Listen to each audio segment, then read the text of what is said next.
이재명 대통령이 오늘도 부동산 투기를 언급했습니다. 사흘 연속 소셜미디어에 6개의 글을 올렸습니다. 이 대통령 취임 뒤 특정 현안에 대해 강한 어조로 반복적으로 이렇게 메시지를 낸 건 전례를 찾기가 어렵습니다. 부동산 투기를 이번에 반드시 꺾겠다는 의지로 읽힙니다. 국민의힘은 대국민 협박이라고 목소리를 높였고 민주당은 대통령이 집값까지 잡을까 두렵냐고 맞받았습니다. 구민주 기자입니다. 이재명 대통령이 오늘 오전 소셜미디어 X에 올린 글입니다. 지난달 29일 정부가 발표한 공급 대책을 부동산 배급이라고 비판한 국민의힘 관련 기사를 공유하며 망국적 부동산 투기 옹호도 시대착오적 종북몰이도 그만하라고 꼬집었습니다. 지난달 31일 부동산 정상화는 표계산 안 하고 비난을 감수하면 할 수 있다며 다주택자들을 향해 마지막 기회를 잡으라고 한 글을 시작으로 사흘 연속 SNS에 게시한 부동산 관련 글만 6개입니다. 청와대는 대통령이 의지를 드러낸 것이라며 앞서 밝힌 5월 9일 다주택자 양도세 중과 유예 종료도 재확인했습니다. 국민의힘은 이런 메시지를 두고 대국민 협박, 호통 경제학이라고 비판했습니다. 집값이 안 잡혀서 분노 조절이 안 되는 모양인데 포크레인 몰고 호통친다고 잡힐 집값이라면 그 쉬운 것을 왜 여태 못 잡았습니까? 국민의힘 소속인 오세훈 서울시장은 정부의 공공주도 6만 호 공급 대책은 실효성이 없다며 원래 서울시가 계획한 민간주도 25만 4천 호 공급에 더 속도를 내겠다며 맞불을 놨습니다. 대출 제한을 걸어놨기 때문에 사업이 빠른 속도로 가지 못하는 곳에는 서울시가 일정 부분 재원을 지원한다든가 하는 방법을 통해서 더욱더 빠른 속도로 진행될 수 있도록. 또 여야정과 서울시가 함께하는 사자협의체 구성도 제안했습니다. 민주당은 대안 없는 정책 회방을 멈추라고 촉구했습니다. 한다면 하는 이재명 대통령이 집값까지 잡을까 두려운 것 아닙니까? 인디언 기후정식 정책 실패 기도를 멈추고 민생에 적극적으로 협력하시기를. JTBC 구민주입니다. 그냥 얘기하신 게 아니에요. 그 코스피 5천, 부동산 정상화가 코스피 5천보다 쉽다. 그러면서 이번이 마지막 기회다 이렇게 얘기했는데 그 말이 그거 갖고 국민의힘에서는 그럼 진짜까지 그랬냐 이렇게 얘기하는데 니들은 아무것도 안 했어요.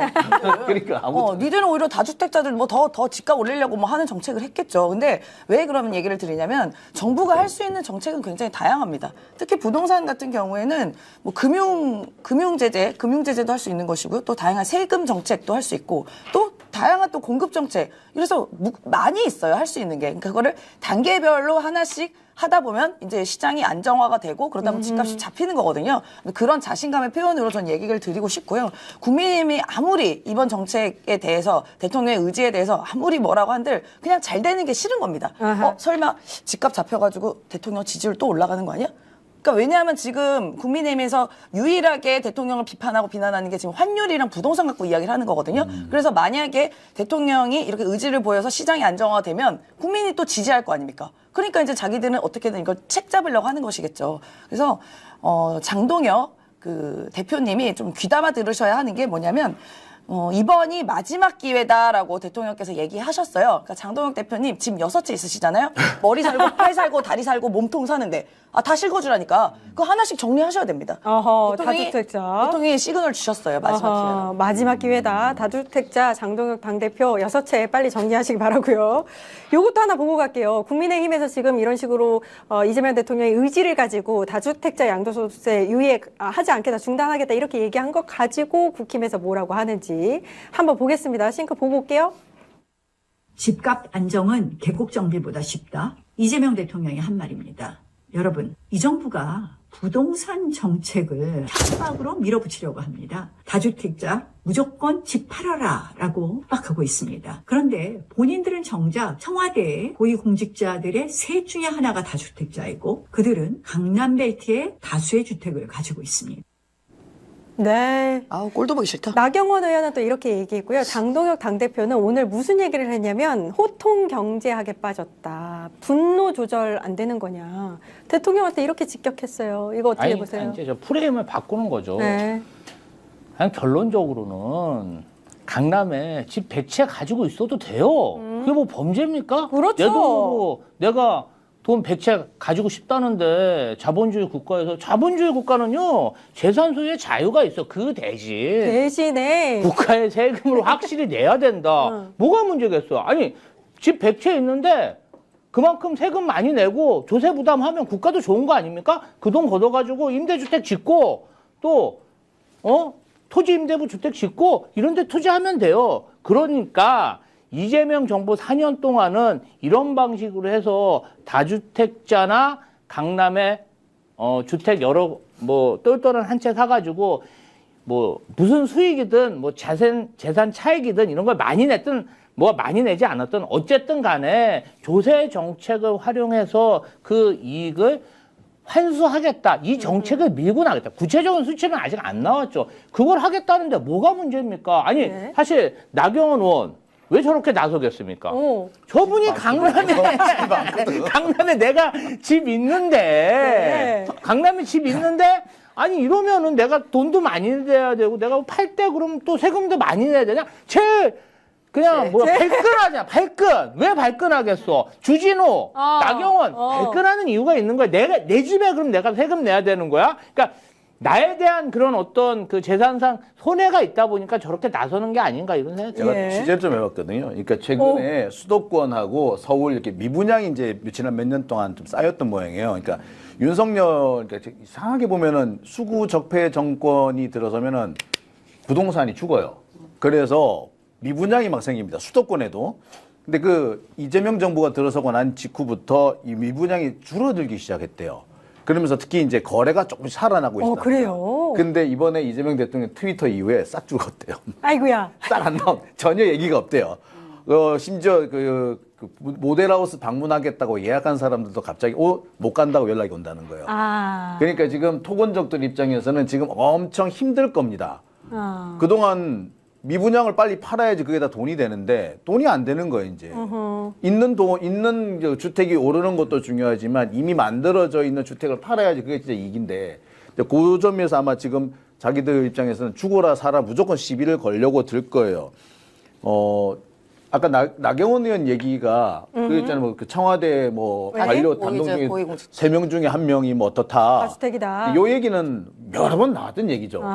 그 옛날에 노무현 대통령 시절에도 그걸로 시비를 걸었고 문재인 대통령 시절에도 그걸로 시비를 걸었어요. 그걸로 그 부동산 정치가 자꾸 주저앉히려고 노력을 했던 거죠. 근데 이제는 더 이상 그게 안 통할 거라는 생각이 듭니다. 그리고 아까 우리 김지호 대변인께서 말씀하셨듯이 뭐 강남에 집 있는 게 죄냐? 아니요. 아니다. 세금 내면 돼요. 김대중 대통령이 그 생전에 그런 말씀을 하셨어요. 자본주의 사회에서는 부자는 존경받는 사람이다. 왜 존경받느냐? 세금을 많이 내기 때문이다. 그렇죠. 세금을 많이 내면 어떻게 좋으냐? 그걸로 공공에 기여하는 거 아니냐.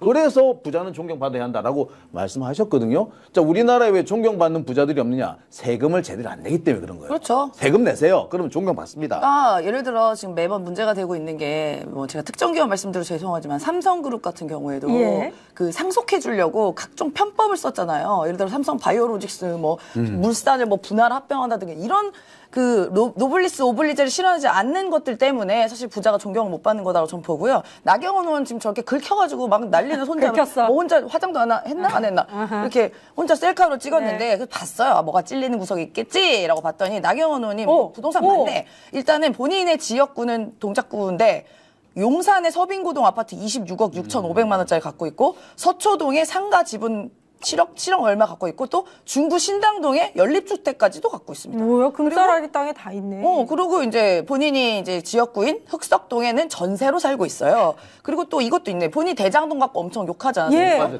대장동에 땅도 있네. 땅 있어요, 거기? 땅 있어요. 땅도 있어요. 예금도 15억이 넘고 주식은 8억 4,800만 원. 야, 이 주식 많이 올랐겠는데? 많이 올랐겠는데? 고마운 줄 아세요? 이재명 대통령한테. 대장동 땅 중에 일부가 수용돼서 그 대장 보상금을 받기도 했고요. 수용 안 된 부분은 땅값이 올라가지고 거기 지금 대단히 그 수익 많이 남겼을걸요. 아마. 그러니까 나경원 의원은 지금 주식이 이게 뭐 투자했는지 난 잘 모르겠지만 지금 코스피가 본인이 그렇게 섬겼던 윤석열 때보다 2배가 넘게 올랐잖아요. 2배 올랐잖아요. 그럼 재산도 그냥 단순 계산으로는 2배 올랐을 거 아닙니까? 아니면 2배까지는 아니더라도 올랐을 거 아니에요. 그 대장동 땅도 말씀하신 것처럼 엎드려 절을 해도 부족하죠 지금. 본인 근데 재산 세금 주식이 내라니까 이렇게 나오는 자연스럽게 나왔는데. 긁혔구나. 긁힌 거예요. 긁힌 거. 알겠습니다. 있는 사람들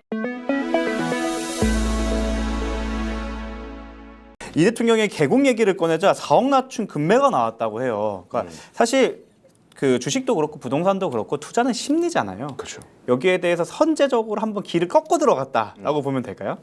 그렇죠. 당연히 시장에 시그널을 줘야 되는 거잖아요. 이게 그렇죠. 기억하시겠지만 다주택자 양도소득세 중과세라는 것이 노무현 정부 때 참여정부 때 처음 이제 입법이 됐다가 박근혜 이명박 때 없앴죠. 그렇죠. 이걸 아예 없애버렸어. 중과세를 없애버리고 기본 세율만 이제 부과되게 했다가 문재인 정부 때 다시 이제 이걸 만들었죠. 만들었는데 반응이 안 좋았어요. 뭐 기득권들은 언제나 저항하지 않습니까? 그때 거의 모든 언론 매체를 넘나들고 심지어 진보 매체에서까지 그냥 폭격이었죠 그때. 그렇죠. 그 이제 논리는 단순해요.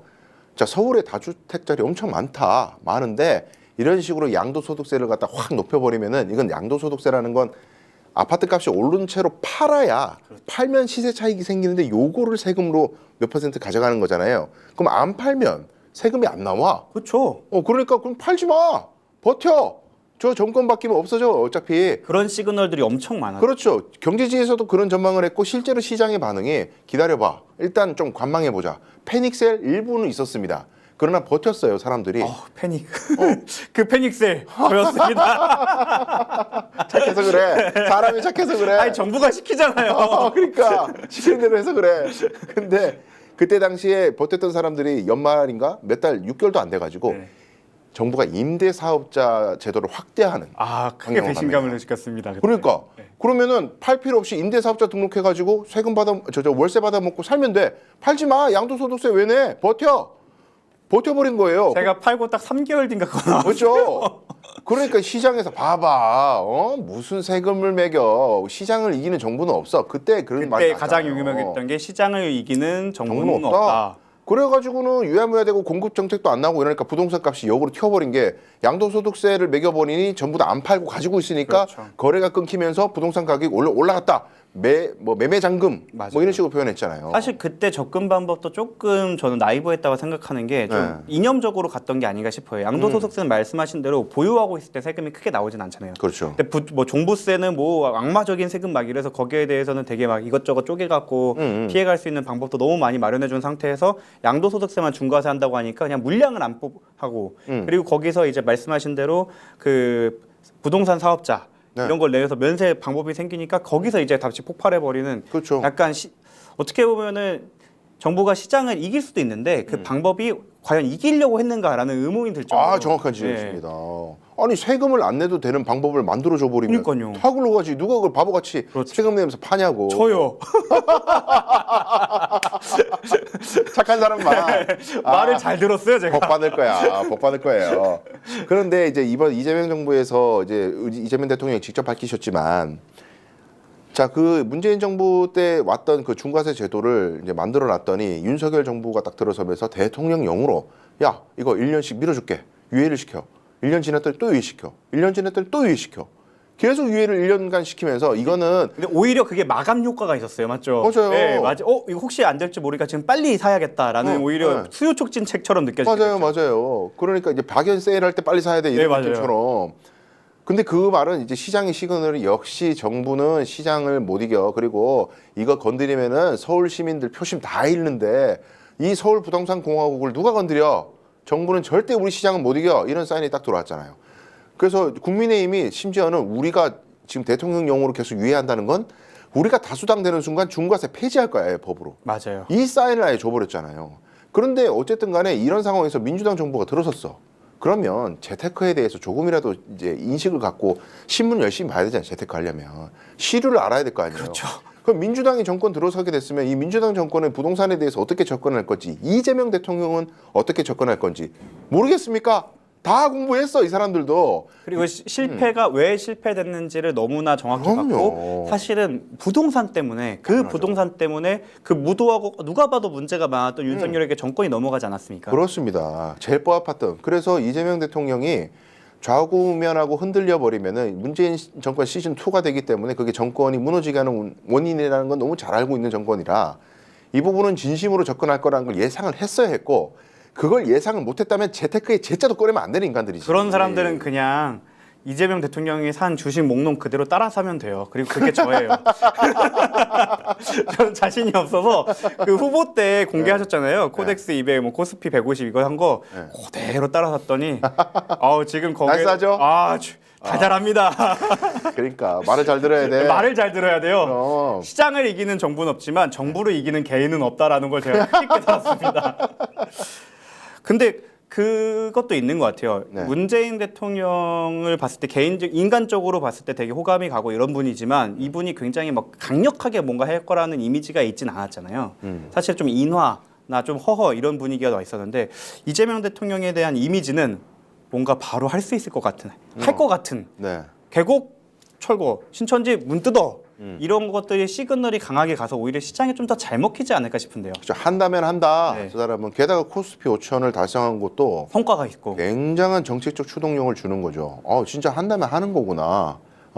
우리가 조금 기다리면은 여론 보고 경지지에서 뭐 벌써 10대 부작용 뭐 나오잖아요. 그렇죠. 그런 거 나오면 여론이 흔들리면서 지방선거 의식하기 때문에 결국 못할 걸? 요 말을 깨 부숴버린 거예요, 대통령이. 그게 원래의 그 공식이었죠. 눈치 보다가 선거 앞이어서 못하다가 그 선거에서 애매하게 지고 그럼 추진력이 잃어갔고 이런 식이었는데 그렇죠. 이번에 금코스피 5천 그리고 과거의 성과들을 갖고 와서 오히려 부동산을 한다고 함에도 불구하고 지금 민주당 후보들이 크게 이기고 있어요. 그렇죠. 그리고 이제 요 지점에서 제가 꼭 당부드려야 되는 지점이 있는데 이런 개혁을 하게 되면은 기득권들의 역습은 항상 있죠. 그렇죠. 근데 역습의 방식이 뭐 시장의 부작용, 오히려 저렇게 하면 부동산 값 더 뛰어요. 뭐 매매 잔금이 또 생겼어요. 이것도 있지만은 더 치명적이고 더 잘 먹혀왔던 것이 내로남불 공격입니다. 야, 민주당 너네들도 다주택자 많잖아. 이번에 벌써 나왔어요. 주진우 의원으로 저는 기억하는데요. 이준석도 그 얘기했어요. 네, 오늘 페이스북에 이미 벌써 그 대통령실 인사들이 뭐 다주택자다, 뭐 강남에 집 있다 이런 거를 벌써 비판하고 나섰죠. 그렇죠. 5월 9일까지 너네들 파는지 안 파는지 지켜보자라고 이준석이 바로 논평 냈습니다. 얄밉죠. 얄밉고 상당히 미운 건 사실이지만 틀린 말은 아니에요. 그것도 맞아요. 지금 대통령이 망국적 부동산 투기를 잡겠다고 대한민국에서 어떻게 보면 제일 개혁하기 어려운, 이거는 가장 힘이 강할 때 해도 정권으로서는 부담이 있는. 사실 민주진영은 여기에 대한 역사가 있죠. 노무현 대통령님께서는 사실 그 수도 이전을 통해서 서울 집값을 잡아보려고 했는데 맞습니다. 헌법재판소에서 저희가 무너지는 바람에 그렇죠. 사실 정말 지금의 서울병을 아예 시작하기 전에도 꽤 부실 수 있었는데 그게 실패했고 문재인 대통령 때는 이제 여러 가지 이유가 있었겠지만 좀 나이브한 접근이나 아니면 정말 보수 언론의 총공격에 무너졌고 그렇습니다. 그래서 이번에는 진짜 잘해야 되는 상황이에요. 그렇죠. 그렇다면은 민주당에 있는 뭐 현역 국회의원이든 그냥 뭐 당의 원외위원장이든 그리고 뭐 정부 부처에 있는 고위공직자든 수도권에 다주택 가지고 있으면은 5월 9일까지 팔든지 아니면 양도소득세 그냥 물든지. 근데 무는 것보다는 지금 대통령의 의지는 5월 9일까지 팔아라. 세금 유예해 줄 테니까 5월 9일까지는 그 메시지를 냈으면 적극적으로 협력해가지고 제발 대통령이 개혁 의제를 냈을 때 내로남불로 발목 잡히는 일이 없도록 해줘야 돼요. 시민들이 대통령이 혼자 아무리 드립을 하면 뭐해요. 정당에서 안 도와주고 이중적인 잣대 한 명, 두 명 때문에 프레임 잡아갖고 상대방이 공격하는데 걷다 대고 야 국민의힘 너희들이 투기 더 많잖아. 니들이 다주택자 천지 아니야. 다 강남에 집 있지 않아? 공격해봤자 아무 의미 없어요. 아무 의미 없죠. 우리가 여당인데 이제. 그럼 민주당에서의 정책 추동력이 있나 없나를 따지는 건데 국민의힘이 나쁜 놈인가 아무리가 알아 나쁜 놈인 건. 거기에 대해서는 이론의 여지가 없어요. 그러니까 이제. 그거 얘기해봤자 아무 의미 없어. 우리가 잘해야 되는 거예요. 근데 지금 염려돼요. 그걸 제대로 잘 뒷받침할 수 있나. 예. 그 정부 인사분들께 말씀드리겠습니다. 그 시장을 이기는 정부도 없지만 정부를 이기는 개인은 없더라고요. 주식하세요. 주식하세요. 그리고 저는 이재명 대통령을 지지했던 이유 중에 하나가 그분이 사람이 좋아 보이지 않아서도 있었어요. 오히려 뭐 챙겨주거나 이런 거보다 더 칼 같아서. 그 예전에 남천동에서 오창석 씨가 그렇게 하더라고요. 저는 이재명 대통령 지지하는 이유가 사람이 좋아 보이지 않아서입니다. 못됐기 때문이다. 무조건 간다. 행정지평이 대가. 이러면서 저는 그게 못됐다기보다는 사실은 그렇게 막 챙겨주거나 뭐 이렇게 팔이 안으로 굽거나 이러지 않을 것 같다는 이미지가 더 좋은 것 같아요. 그래서 정부 인사분들께서도 과연 대통령이 그거 사정을 봐줄까? 그러니까 그게요. 핵심이 왜 이재명 대통령이 그렇게 할 수 있느냐면은 본인의 철학과 공부가 있기 때문입니다. 그렇죠. 부동산 문제에 대해서 나의 철학이 있으니까 뭐 사람들이 어떻게 생각하든 누가 비난을 하든 뭐 표가 어떻게 되든 상관없이 옳은 방향이 이것이라는 본인 공부와 철학과 확실히 있으면은 흔들리지 않는 거죠. 근데 윤석열 같은 인간처럼 전혀 정치에 대한 공부는 안 돼 있는데 시류를 타고 자기가 정권을 잡아버리면 지가 모르니까 인기 영합적으로 가는 거예요. 민원을 듣는 방식으로 정치를 하는 거죠. 주말 사이에 이재명 대통령이 그 X, 그 소셜 미디어 X에 여러 개의 글을 올렸습니다. 대부분 부동산 관련된 이슈들의 이야기였는데 처음에 올린 게 그 토요일 날 보면 비정상의 정상화, 부동산 투기 억제는 실패할 것 같나요? 라는 SNS를 시작으로 여러 개를 쭉 이었고 조금 전에도 보니까 관련된 SNS 글을 올리셨던데 망국적 부동산 정상화가 불가능하다라고 얘기하는 사람도 있다. 그런데 자신 있다라는 취지의 메시지였습니다. 표 계산 없이 국민을 믿고 비난 감수만 하면 될 일이다. 뭐 본인의 이제 대표적인 어떤 행정 성과들 중에 그 계곡 관련해서 정비했던 내용이라든지 그리고 5,000피를 이뤄냈던 이 주식 관련된 내용이라든지 이런 내용들도 함께 언급하면서 양도세 중과에 대한 이야기 이후에 뭐 여러 잡음들이 나오고 있고 관련해서 기회 있을 때 잡으시라. 아니 뭐 내가 지금 뭐 억지로 뭐 하라고 그러냐? 5월 9일까지 날짜 주지 않았느냐? 예. 이 맥락의 글들이 여러 차례 올라왔거든요. 일단 SNS 어떻게 보셨는지? 뭐 저는 가장 큰 배경은 이제 대통령이 최근에 SNS를 굉장히 활발히 하시는 것 같더라고요. 빈도수가 확 늘었는데 그 말인즉슨 뭐랄까 이제 본인의 정책 행보라든지 뭐 외교 행보라든지 이런 것들이 성과를 충분히 냈는데도 불구하고 뭔가 조명받을 만한 분위기가 형성이 안 됐다라는 그 안타까움이 있는 것 같고요. 그리고 또 최근에 공식적인 자리에서 국회 입법 속도라든지 제도권에서 뒷받침해 주는 것이 좀 너무 부족하다. 이제 이런 안타까움이 있었기 때문에 언론의 행보라든지 그리고 국회가 좀 미진한 부분에 대해서는 본인이 직접 대통령이 스스로 자신의 정책 행보는 홍보를 하겠다라는 이게 첫 번째가 있는 것 같고요.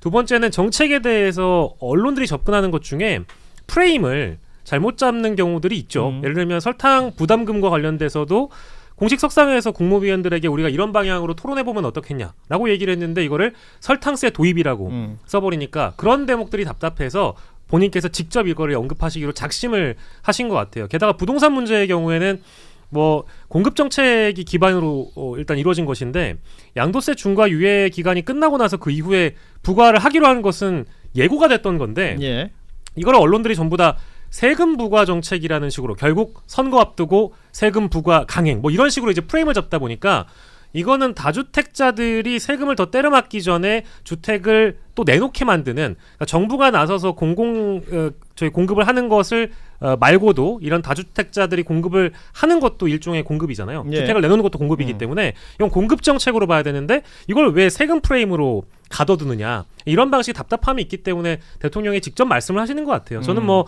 과거 경기도지사 때나 성남시장 때 하셨던 방식도 보면은 뭔가 논쟁이 돼 있거나 논란이 돼 있는 사안은 깔끔하게 본인이 선을 긋는 그런 모습들 많이 보여줬었거든요. 이번에도 결과적으로는 그런 움직임의 연장선이 아닐까 이렇게 해석을 하고 있습니다. 예, 박영식 평론가가 이제 뭐 다양한 얘기를 했습니다. 우리 임세훈 부대변인은 보시면서 어떠셨어요? SNS를 직접 소통을 하니까요. 네. 대통령 특징이에요. 대통령이 이렇게 굉장히 솔직하십니다. 저도 옆에 이렇게 보고 있으면 계속 휴대폰 갖고 뭐 보고 계시더라고요. 그래서 저는 요새 계속 SNS도 내시고 또 일하고 이러시는 거 보니까 좀 건강이 걱정될 만큼 뭐 이재명이 여러 명이냐 의심이 될 만큼 너무 일을 다양하게 하고 계시고 그 와중에 또 SNS를 통해서 사실 되게 예민한 문제죠. 부동산 정책은. 그러니까 정책이 나올 때마다 되게 시장에서는 오히려 이상한 시그널로 익히는 경우가 많아요. 왜냐하면 또 지금 중과세 유예 같은 경우에도 지금 이런저런 말들이 나오는 게 결국은 6월에 지방선거가 있기 때문에 결국 또 유예될 걸? 이런 식의 계속 얘기가 흘러나오고 있거든요. 그렇게 되면은 시장에서 신뢰성과 어떻게 보면은 일관성을 담보할 수가 없잖아요. 만약에 또 그렇게 되면은 그래 정부에서 부동산 잡겠다고 하는 거 다 뻥이야. 결국은 오를 거야 라는 메시지를 주면 안 되거든요. 그러니까 아마 대통령께서도 여러 차례 계속 이야기를 하신 거는 내가 그만큼 잘 자신 있다. 그리고 나는 반드시 할 수 있다. 그리고 해낸다라는 걸 계속 보여주면서 시장에 신뢰를 주고 있는 것입니다. 그래서 사실 부동산이 부담스럽죠. 6월에 선거 앞두고 오히려 제일 편한 방법은 아무 얘기도 하지 않고 아무 정책도 내지 않으면 편안하게 흘러갑니다. 조용히. 별탈 없이 논란도 없이. 근데 대통령은 과감하게 그런 걸 다 타파하고 지금이 또 가장 중요한 시기거든요. 입학식 맞물리고 또 이사철 맞물리게 되다 네. 보면 지금 안 잡으면 사실 더 어려워질 수 있습니다. 그런 걸 명확히 알고 계시니까 시장에 대한 신뢰를 좀 명확히 준 것이고 대통령 말씀처럼 대통령이 뭐 기회는 이번밖에 없다라고 하는 말 진짜일 겁니다. 네, 대통령께서는 그 민간 기업인들이 보통 이제 마케팅이나 이런 거에 아주 그 능한 분들이 예. 많이 있죠. 유명한 마케터들도 있고 그러잖아요. 그런데 아마 마케팅 그리고 심리학, 사회학 이런 쪽에 이제 굉장히 독서량 또 그런 거에 대한 고찰, 성찰이 굉장히 많다라고 생각이 돼요. 사회학에서 주로 쓰는 용어들 중에 보면 혼 이펙트, 경적 효과라고 네. 있습니다. 그게 이제 앞에 뭐가 잘못됐으니까 뒤에도 잘못될 거다라고 미리 이제 예단을 하고 자 민주정부에 들어오면 집값이 폭등했다 이런 식으로 막 비판하잖아요. 그 프레임이 상대적으로. 계속 작동하죠. 그 프레임이 네. 일종의 이제 혼 이펙트로 작동을 하고 있는 것을 뭘로 막느냐? 지금 말씀하신 걸 보면 굉장히 많은 그 빌드업하는 과정들의 아주 키워드들이 내재돼 있습니다. 할로 이펙트라고 많이 들어보셨죠? 네. 후광 효과죠. 내가 계곡 그리고 5,000피 얘기를 하잖아요. 내가 이런 것들도 해냈다. 이거 상당히 이 갈등이 많고 어려운 것들 이런 것들 남들이 감히 5,000 누가 상상이나 했나 하는 부분들을 해낸 것들 가지고 봐라. 내가 이것도 충분히 해낸다 하면서 뭐가 나왔어요? 시장을 이기는 정부는 없습니다. 그런데 정부를 이기는 시장도 없습니다라는 말을 딱 하잖아요. 이게 다 연동되는 말이고 거기에 필연적 거품이라는 표현을 하면서 일본의 잃어버린 30년을 굳이 우리가 애써 그걸 따라갈 필요가 있느냐라고 예. 딱 그 빌드업의 완성을 하시는 거죠. 그러면 지금 이 정도로 SNS에 표현했다. 그 뜻은 간다는 얘기예요. 실천적으로 정책을 실현한다는 얘기입니다. 예. 강력한 의지를 갖고 백그라운드 밑자락을 깔은 거예요. 기회를 줄 때 정부 정책은 그대로 가니까 시장에서 억지로 이기려고 하지 마라.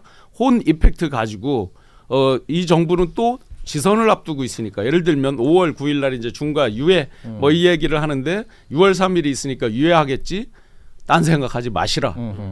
유예 없다 하고 다시 한번 오늘도 또 얘기가 나왔죠. 예. 그러니까 이제 다른 지도자들이 과연 그러면 뭐 청와대 참모들 파는지 보자라고 비아냥대고 하지만 그런 때 이제 써주는 말이 있잖아요. 개야지져라 기차는 간다. 가는 거죠. 갑니다. 예. 저 정도로 강력하게 의지를 깔고 이미 당신 스스로 했던 일에 대해서 확신을 갖고 지금도 적용을 하려고 하기 때문에 저건 실천적으로 실행이 된다. 반드시 짚어야 될 몇 가지가 있는 것 같습니다. 이게 이제 이재명 대통령이 SNS에 글 올리고 난 다음에 양도세 중과 유예 관련해서 내용은 어디 간 데 없고요. 하냐 마냐, 버티면 되냐 안 되냐, 뭐 이런 식의 그냥 OX 같은 논법으로 접근하는 사람들이 굉장히 많습니다. 그러다 보니 이제 그 안에 있는 디테일들이 지금 뭐 이렇게 사라지거나 아니면 뒤로 밀리거나 하는 내용들도 있어서 이런 것들도 좀 짚어야 될 것 같고요. 그러다 보니 SNS를 여러 차례 올리는 것이 첫 번째 게시물을 올리고 났더니 또 어떤 반응이 나오고 그럼 그 반응 자체가 잘못돼 있을 때 또 이것을 바로잡기 위한 또 SNS를 올리고 이게 뭐 몇 차례 반복됐단 말이에요. 언어의 맥락과 의미를 이해 못하냐라는 취지로 이제 또 글을 올린 게 있어요. 유치원생처럼 이 말을 제대로 못 알아듣는 분들이 있다라는 내용으로 쭉 이어졌던 내용들이 있는데 말씀하신 것처럼 시장을 이기는 정부 없고 정부를 이기는 시장도 없다라는 말을 마치 그 모순이 있는 또 다른 것 이것과 저것을 또 붙여가지고 문장을 만들어내니까 결론적으로 정부는 의지와 수단을 모두 가지고 있으니 정부 정책에 맞서서 손해보지 말고 기회가 있을 때 놓치지 말고 감세 혜택 누리면서 다주택을 해소하시기 바랍니다. 라는 따지고 보면 사실 이렇게 순하게 쓴 말 같지만 굉장히 강력한 경고잖아요. 강력한 경고입니다. 옐로 카드 드신 거예요. 옐로 카드. 예. 굉장히 많이 생각하고 소위 말해서 밑자락을 깔고 시간을 지금 주고 있는 거잖아요. 5월 달까지. 그래서 굉장히 많이 내재된 경고입니다. 사실은 이제 부동산 정책에서 마지막 최후의 끝판이 이제 강력한 보유세 등등에 대한 세제잖아요. 그 앞 단계에 거의 최후 수단에 가까이 돼 있는 게 공급 정책이란 말이에요. 근데 공급 정책 얼마 전에 이제 119 대책이 있었죠. 6만 호 이제 네. 그건 수도권. 그렇죠. 그래도 좋은 자리. 남들이 선호하는 자리 이런 데를 이제 제시한 거고 거슬러가 보면 97 대책이라고 있었잖아요. 수도권에 27만 그렇죠. 호를 공급하겠다. 2030년까지 135만 호를 전국적으로 공급하겠다 하면서 그때 뭐를 얘기했냐면 적기에 공급한다와 속도전을 얘기를 했어요. 맨날 윤석열 정부에서 한다 해놓고 수도권 인근에 30만 호 해놓고 못했단 말이에요. 예. 지지부진하고 있단 말이에요. 그런데 그걸 속도를 맞추기 위해서 LH 등등의 공적 역할을 강조를 예. 했습니다. 그러면 이번에도 청년, 어떤 그 여성, 그다음에 독거 등등을 이렇게 강조하고 하는 걸 보면 속도를 맞추기 위해서는 그러니까 그렇죠. 민간 분야 이런 예. 거보다는 이제 공공 이런 쪽을 강조해서 지금 하고 있기 때문에 이건 단순히 그냥 민간에 맡겨서 세워라 내어라 분양가 맞출 때까지 기다리거나 일부러 뒤로 늦추거나 하는 경우가 비일비재하잖아요. 그런 게 아니라 속도전을 해서 적기에 공급하겠다는 의지도 강력히 표명하고 예. 있는 것이죠. 지금 뭐 대통령이 SNS 올리신 게 이제 보통 뭐 작년 기준으로 따지면은 하루에 1.5개에서 2개 정도 하셨다고 하더라고요. 근데 작년에는? 이제, 작년에는. 근데 이제 어제 오늘 사이는 제가 지금 다 세봤거든요. 8개를 올리셨네요. 그러니까 이게 한 2업에 더 늘어나게 된 건데, 그러니까 저는 이제 이런 절박함이나 대통령의 간절함은 이제 어디에서 오는가를 아까 처음에 좀 말씀드렸으니까 이 정도로 어떤 대통령이 그 정책 홍보에 대해서 갈급하게 된 어떤 배경은 무엇이냐 이런 것 좀 많이도 고민을 해보셨으면 좋겠다는 생각이 들고 이게 이제 보도를 보면 이런 것도 있더라고요. SNS의 득과실, 대통령의 입이 이렇게 가벼워서 될지냐, 뭐 이런 그 얘기 반드시 나오죠. 이런 네. 관점이 있는데 저는 그렇게 보는 관점도 존중은 합니다만은 지금 현 시점에서는 대통령이 얻을 수 있는 정치적 이득이 훨씬 크고 오죽하면 지금 이 상황까지 왔겠냐라는 생각을 일단 해야 된다고 먼저 생각을 하고요. 아마도 앞으로 이제 이런 방식의 SNS 소통이 더 늘어날 가능성이 전 더 높다고 보거든요. 근데 이렇게 해서 대통령이 얻을 수 있는 건 결국 이슈 이니셔티브를 가져갈 수 있는 거니까 다른 이슈들을 또 대통령이 주도적으로 덮거나 이끌어갈 수 있다라고 한다면은 저는 아마 이런 방식을 저 같아도 택할 것 같긴 하거든요. 그 일각에서 나오는 여러 부정적인 얘기들 좀 해볼게요. 제가 부정적인 얘기하면 세 분이 저를 혼내주시기 바랍니다. 예. 제일 많이 나온 얘기가 선거 앞두고 왜 이러냐. 6.3 지방선거, 그러니까 5월 9일 날 유예 기준으로 삼는다면 그러면 바로 한 달 뒤에 선거인데, 그러니까 선거 앞두고 부동산 이슈가 나와서 그러니까 재미 본 적이 없지 않느냐라는 지적을 하는 사람들이 있잖아요. 지적을 하는 사람들이 아니라 소위 말하는 재래식 언론에서 항상 하고 있는 얘기죠. 예. 고장난 레코드처럼 하고 있는 얘기죠. 그거에 대해서 바로 깨는 게 지금 대통령의 강력한 이 메시지라고 봅니다. 자, 리스크가 있습니다. 정치권도 분명히. 예. 선거에 대한 리스크도 있습니다. 음흠. 그런데 저는 할 거라고 봅니다. 유예하지 않는다. 그대로 간다. 그랬을 때 진짜 곡소리 나는 건 누구냐? 바로 그분들이죠. 그런데 숫자를 보세요. 국민들, 우리나라 주택 보급률은 서울도 이제 102 정도 됩니다. 예. 높은 데는 125 정도 됩니다. 제 고향 충북도 한 120 가까이 됩니다. 그런데 자가 보유율이 서울 같으면 57, 58, 예. 그 사이일 거예요. 그러다 보니까 여기서 나오는 미스매칭 때문에 이제 계속 생기는 문제인데 대통령께서 여러 통계 수치와 흐름을 꿰뚫어 보고 계시죠. 그러면서 이런 그 워닝 효과를 냈을 때 과연 어떻게 움직일 거다, 어떤 반응이 나올 거다, 재래식 언론은 어떨 거다도 이미 계산을 하시고 지금 아주 강력한 드라이브를 걸고 계신 거죠. 그 임세훈 부대변인, 그 당 내에서는 이거 가지고 뭐 다른 이견이나 이런 게 나오는 게 없습니까? 예, 저희는 이유 없고 세제 관련해서도 대통령의 생각과 당의 생각은 일치하고 있고요. 대통령의 이런 의지를 보여준 만큼 당에선 당연히 뒷받침을 이제 해야 될 겁니다. 그래서 대통령께서 명확히 이야기하셨잖아요. 그 선거 있는 거 알죠? 그거 우리가 모르지 않습니까? 예. 선거만 보고 사는 사람들도 있는데. 그러니까요.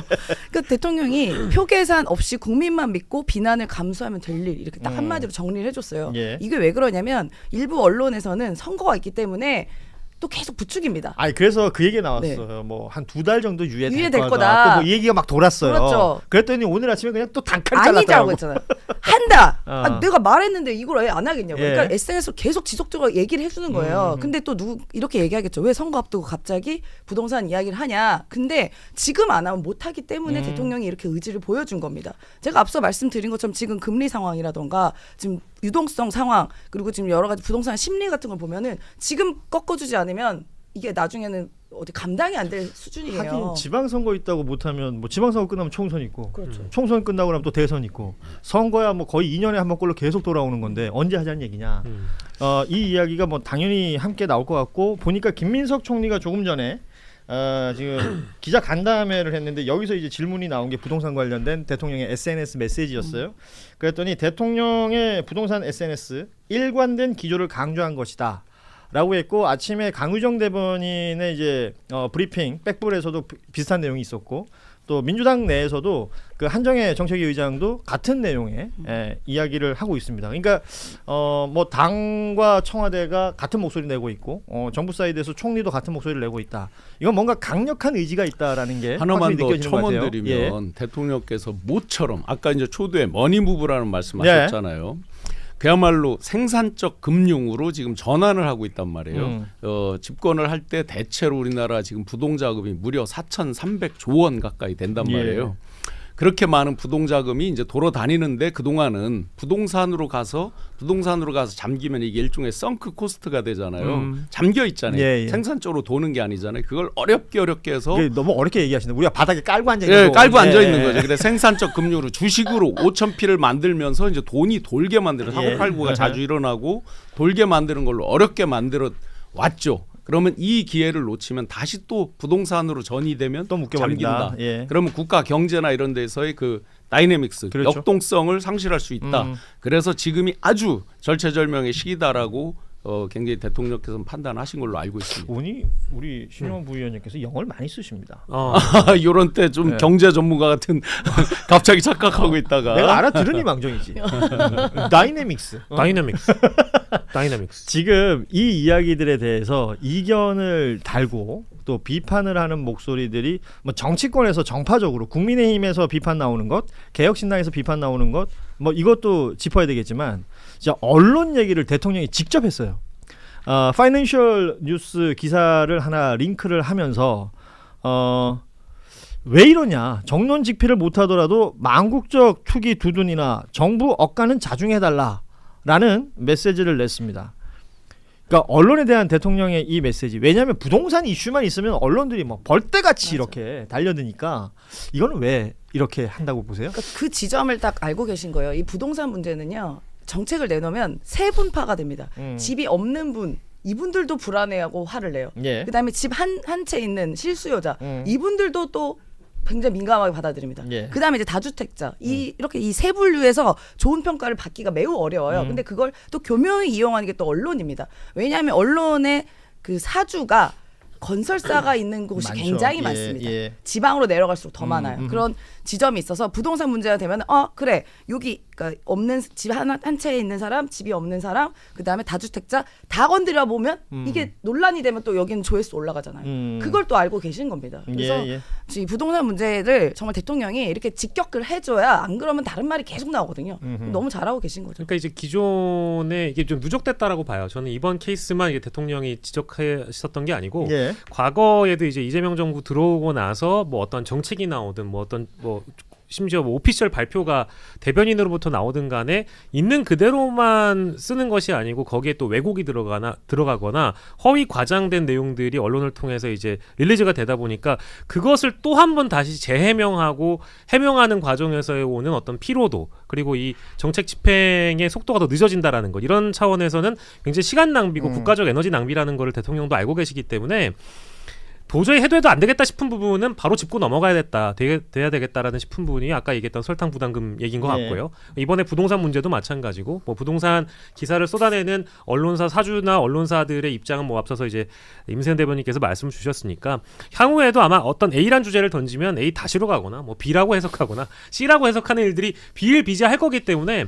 아마도 이제 이런 지적은 앞으로 계속되지 않을까 싶습니다. 이게 일종의 루틴처럼 계속 보고 있는 상황이기도 한데, 정치권에서 루틴처럼 반복되는 게 뭐냐면 지금 보니까 이준석 개혁신당 대표, 또 국민의힘 나경원 의원 등등이 하는 얘기, 자, 국민들에게 금매를 강요한다, 자, 청와대 비서진들 다주택자 많더라, 니들부터 팔아라 라는 취지의 5월 9일까지 지켜보겠다, 그때까지 다 팔리는지 보겠다, 뭐 이런 취지의 비판들을 야권에서 내놓고 있습니다. 여기에 대해서는 해주고 싶은 말씀 없으세요? 가장 가려운 사람들이죠. 자기들 캥기는 사람들이죠. 아마 나경원 저 의원 꽤 그런가요? 고가 뭐 그런 거고, 저 모르겠어요. 여기서 제일 캥기는 사람은 장동혁 대표 아닐까요? 몇 주택이었죠 그때? 6주택, 7개가요? 6개인가? 다 실거주라 그랬어. 다 실거주. 팔 따로, 다리 따로, 머리 따로 사나 보죠 뭐. 제가 팔 따로, 머리 따로라고 말씀을 드린 적은 없습니다. 잘한다 진짜. 표정도 똑같아. 연습을 해요? 요즘에는 따로 연습을 하지 않아도 이렇게 제가 장동혁 씨를 삼킨 듯한 목소리가 나오고 있습니다. 아 진짜 잘하네. 한겨레 TV 덕에 지상파도 진출할 예정입니다. 그래요. 잘 됐네. 뭐 너무 잘 됐죠. 예. 지상파 나가서 그거 해요? 그거 해달라는데요. 진짜? 지상파에서 제가 그랬어요. 아니, 지상파에서 방영식을 다른데 써먹을 이유가 없거든. 그래서 제가 개그맨은 아닌데 했더니 그냥 해달라고 해가지고 알겠습니다. 그 지상파 전 김건희로 좀 초대 좀 부탁드리겠습니다. 알겠습니다. 자, 잠시 뒤에 그 다큐멘터리 얘기 있으니까 좀 기다려 주시고요. 자, 부동산 이슈는 이렇게 정리를 좀 하겠습니다. SNS를 통해서 주말 사이에 강력한 의지를 보인 대통령, 여기에 대해서 뭐 각종 저항의 목소리들이나 저항의 움직임들이 있을 수 있습니다. 실제 거기에 대해서 자신의 재산권이 침해당한다고 생각하는 사람들도 있는 것이고요. 본인하고 직접적인 관련이 없으나 뭔가 이상하다, 뭔가 비판해야 되겠다 이렇게 생각하고 있는 사람들도 있는 것 같습니다. 그리고 정파적으로 무조건적 비판을 하는 경우들도 있는 것 같습니다. 자, 5월 9일까지 한번 보자고요. 그 이후 상황을 또 기다리는 것도 굉장히 중요할 것 같고, 대통령이 했던 말 중에 사실관계를 틀린 말은 없지 않는가. 4년의 유예기간을 줬습니다. 네. 그리고 그 제일 많이 나오는 얘기가 나 팔고 싶다. 근데 안 팔리는데 어떡하냐? 싸게 내놓으세요. 지금 그랬더니 다 똑같은 답이 돌아와요. 네. 싸게 내놓으면 안 팔릴 리 없다라는 얘기까지 나오고 있기 때문에, 그러면 이게 뭐 사실 보유세까지 가는 것은 아직은 생각지 않는다고 하지만, 그렇다고 해서 아예 빼놓고 있는 생각도 아니기 때문에요. 네. 그러니까 양도세를 중과해서 유예해주는 기간이 끝나고 났을 때 그때까지도 처리가 안 된다면 또 어떤 대책들이 있을까? 또 한번 볼 필요가 있을 것 같습니다. 행정행위에서 그 가장 중요한 건 이제 안정성이고 지속성이죠. 그 어떤 정책을 냈을 때 안정적으로 지속적으로 가는 거. 그런데 이제 그 가운데에서 하나 유명한 말이 예측 가능한 가변성이라는 게 있습니다. 그 안정성을 해치지 않는 범위 내에서 가변적인 건데, 우리나라는 그러다 보니까 유예 이런 가변적인 걸 예외가 어느 순간부터 원칙이 돼버린 거예요. 그러니까 늘 유예하는 것처럼. 그렇죠. 그런데 이번에 대통령께서는 강력한 의지로 그 부분을 끊겠다, 이렇게 표명하신 걸로 제가 너무 단정적으로 얘기하고 싶지는 않은데요. 이재명 정부에 와서도 부동산 정책에 약발이 들지 않고 부동산, 즉 이제 서울 집값 안정이라든지 전국적인 어떤 부동산 안정을 확보하지 못한다면 저는 어느 정도 못할 것 같다는 생각이 들어요. 왜냐하면 이렇게 강력하게 어떤 대통령의 의지를 가지고 밀어붙였던 경우가 많이 없기 때문에 특히 이제 집권 초반에 이걸 하지 않으면 나중에 더 어렵다라는 생각이 있어서 뭐 모르겠습니다. 뭐 정치인들이 늘 여론을 신경 쓰고 표 계산 안 하는 정치인 뭐 없다고는 합니다만은, 대통령의 이 의지가 지방선거를 넘어서도 뭐 저는 좀 과도할 정도로 세금을 더 매겨도 된다라고 생각하는 주의자여가지고 여기에서 끝나지 않았으면 좋겠다는 생각이 들고, 뭐 아까 이제 고현준 앵커께서 얘기를 안 해주셨는데 대통령께서 그 게시물 올린 것 중에 그 사례를 하나 소개해드리려고요. 직접 이제 기사를 링크해가지고 개포 4억 낮춘 금매 나와, 이 기사를 대통령이 링크를 달았더라고요. 그러니까 이제 이게 뭐 개포동이라고 하니까 그 싼 가격은 절대 아닙니다. 지난해 12월에 42억짜리를 4억을 낮춰가지고 38억에 내놨다라는 얘기예요. 38억도 비싸다. 요거를 링크를 한 이유는 거봐라, 낮춰서 매물을 내놓는 경우도 있지 않느냐를 이제 대통령이 직접 보여주시기 위해서 이런 게시물까지 올리고 있다라는 겁니다. 예, 알겠습니다.